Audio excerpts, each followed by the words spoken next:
ഈശോമിശിഹായ്ക്ക് സ്തുതിയായിരിക്കട്ടെ.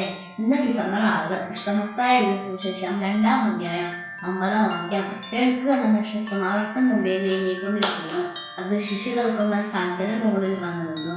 ഉൾഷയെ കാണാൻ ജ്ഞാനികളുണ്ടായിരുന്നു. ദൂരദേശത്തുനിന്ന് ജ്ഞാനികളുണ്ടായിരുന്ന കന്മാരും എല്ലാം സമയത്ത് അവർക്ക് വഴികാട്ടിയത് നക്ഷത്രമാണ്. ജീവിതത്തിൽ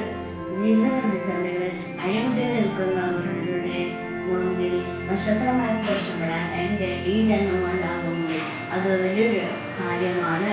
നമ്മുടെ ഒരു പുഞ്ചിരി കൊണ്ടോ തർക്കക്കാരെതിരെ കൊണ്ടോ നമ്മുടെ സഹോദരങ്ങളിൽ നക്ഷത്രത്തിന്റെ പരിക്രമ വീശി അവർക്ക് വഴിതെളിക്കാൻ നമുക്കാകട്ടെ.